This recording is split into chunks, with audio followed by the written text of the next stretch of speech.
Drama serial my री में रहीला any का बच्चा जाया करने में नाकाम हो ही जाएगी क्योंकि इस बार आयशा अच्छे तरीके से एनी का ख्याल रख रही है। दूसरी जानिब हबीब की चाल इस बार कामयाब होती दिखाई दे रही है क्योंकि खावर के साथ मिलकर जो उसने खेल खेला है, फाकिर और समीना फैसला कर लेते हैं कि इस बार हबीब को दोबारा से कारोबार में शामिल कर ही लेंगे। आने वाली इसकी मुकम्मल कहानी में आप सभी दोस्त देखेंगे। एनी को हॉस्पिटल से घर लेकर आया जाता है। रात के वक्त जब एनी और फाकिर एक दूसरे के पास मौजूद होते हैं तो यहाँ पर फाकिर कहता है कि ये सब कैसे हो गया। एनी परेशान हो जाती है, सोचों में गुम है कि इतनी छोटी उम्र में आखिर वो क्या करेगी। यहाँ पर वो बैठी हुई कांप रही है। फाकिर भी अकेला टेरेस के ऊपर घूम रहा है, परेशान है और एनी को परेशान देखकर अपनी परेशानी भूल जाता है और उसे हौसला देने की कोशिश करता और कहता है कि तुम्हें घबराने की जरा भी जरूरत नहीं है। मैं मानता हूँ कि अभी तुम छोटी हो, तुम्हें किसी भी चीज की कोई भी खबर नहीं है और ना ही किसी चीज का इल्म है, लेकिन मामा और आंटी जान अच्छे तरीके से आपका साथ देंगे। आपको परेशान होने की कोई भी जरूरत नहीं है। चेंज करें और फ्रेश होकर जल्द अज जल्द लेट जाएं क्योंकि अब आपका ख्याल अच्छे तरीके से रखना मेरी ही जिम्मेदारी है। एनी लेट जाती है। सुबह जैसे ही होती है तो यहाँ पर उसके पास पहुंच ही जाती है समीना आपा भी। समीना आपा पास आकर एनी को कहती है कि मैं तो बहुत ज्यादा खुश हूँ आज, जब से मैंने ये खबर सुनी है ना, मेरे तो चेहरे से स्माइल ही नहीं जा रही। एनी तुम्हें घबराने की जरा भी जरूरत नहीं है। यहाँ पर वो जैसे ही सुबह उठती है तो परेशान तो होती ही है। समीना कहती है कि कितने अरसे के बाद हमारे घर खुशी आई है। मैं सोच रही थी आज के तुम्हारे बड़े अब्बू होते ना तो उन्होंने बहुत खुश होना था। उनका साथ अगर हमारे साथ होता तो उनकी खुशी देखने वाली होनी थी क्योंकि फाकिर तो उनका अकेला ही बेटा था। हमने भी जिंदगी में औलाद मांगी लेकिन हमें मिली ही नहीं। लेकिन तुम्हारे अब्बा जब से जा चुके हैं उसके बाद तो मुझे बहुत ज्यादा परेशानी थी, लेकिन आज थोड़ी सी खुशी हुई है कि हमारी जिंदगी में कोई और भी आने वाला है। इस बार यानी तुम्हें अपना अच्छे तरीके से ख्याल रखना होगा, लेकिन घर के छोटे मोटे काम तुम करती ही रहोगी। ये सारी की सारी बातें करने के बाद यहाँ से समीना आपा चले जाती हैं। दूसरी जानिब आयशा परेशान हो चुकी है। सभी लोगों के कपड़े धोकर तार के ऊपर डाल रही होती है कि यहाँ पर पीछे से रहीला आकर उसकी परेशानी को मजीद बढ़ा देती है।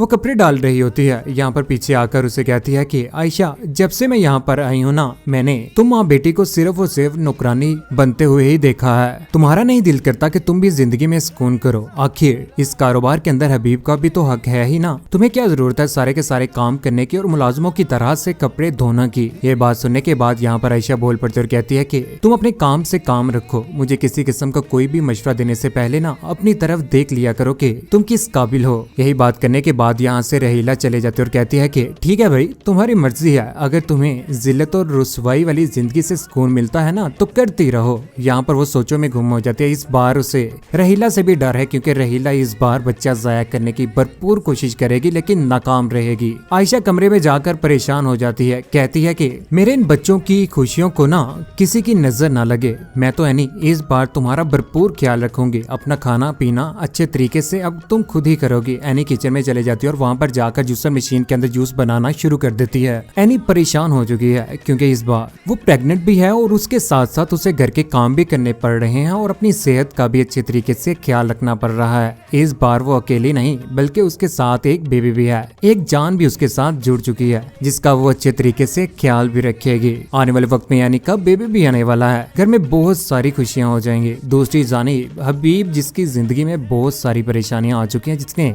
ये सोच रखा था कि भाई साहिब तो अब चले गए हैं, खुद तो फिरौन बन के बैठा हुआ था, लेकिन अम्मा जान ने एनी, फाकिर और समीना का दिल जीत ही लिया। परेशान खड़ा होता है कि पीछे से रहीला आ जाती है। रहीला कहती है कि क्या बात है, क्यों परेशान है आप। हबीब कहता है कि मुझे नहीं लगता कि मुझे भाभी बढ़ावा देंगे और मुझे किसी काम में मेरी हेल्प करेंगे, और अगर उन्हीं की आस में बैठा रहा ना तो घर में ही बैठा रह जाऊंगा। रहीला कहती है कि आप परेशान मत हो, यहाँ पर बैठे, एक बहुत बड़ी खबर आपको सुनानी है। मुझे पूरी की पूरी उम्मीद है कि आपके साथ कुछ बेहतर ही होगा क्योंकि घर में इस बार तो समीना आपा की जिम्मेदारियां भी बढ़ चुकी हैं। उसके बाद सुनने के बाद यहाँ पर हबीब तो परेशान हो जाता है, हैरान रह जाता है कि इस बार रहीला कौन सी नई खबर लेकर आ चुकी है। मुझे नहीं लगता कि किसी ने आपको ये खबर दी होगी और ना ही किसी और ने बताना होगा ये बात, क्योंकि आयशा तो आपको कुछ समझती ही नहीं है। रहीला इतनी चालाक है कि हर एक के दिल में दूसरे के लिए नफरत पैदा कर रही है। इसीलिए मैंने सोचा कि आपको ना एक बात बता देती हूँ, आज आप ना नाना बनने वाले हैं। ये बात सुनने के बाद यहाँ पर हबीब हक्का बक्का रह जाता जाता है कि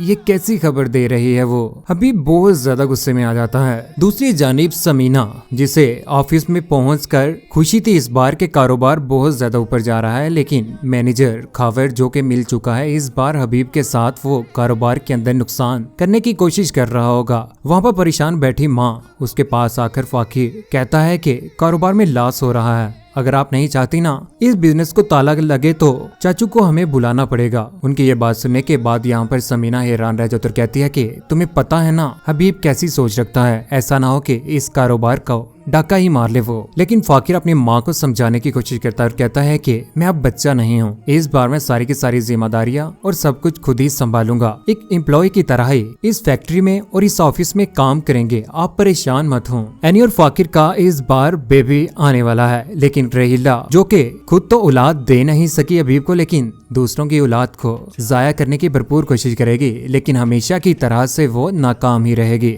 रहीला की हकीकत तो सारे घर वालों के सामने बहुत जल्द आने वाली है कि जमशेद के घर में जो डाका पड़ा था वो इसी ने करवाया था अकरम पुलिसिया के साथ मिलकर। किस किस को खुशी हुई कि एनी इस बार माँ बनने वाली है और जल्द अज जल्द उसका बेबी भी इस दुनिया में आने वाला है। बेबी के आने के बाद फाकिर उस बेबी को संभालेगा और किचन के सारे काम एनी ही करने वाली है। रहीला हबीब का बुरा अंजाम देखकर आप सभी दोस्तों को कैसा लगा और कौन कौन चाहता है कि हकीकत सामने आने के बाद रहीला को तो जेल ही होनी चाहिए, वो तो है ही इसी काबिल। अपनी कीमती राय का इज़हार नीचे कमेंट सेक्शन में जरूर दीजिएगा। चैनल को सब्सक्राइब करने के बाद बेल का बटन जरूर दबाइएगा। अपना ख्याल रखिएगा, दुआ में याद रखिएगा। अल्लाह हाफिज।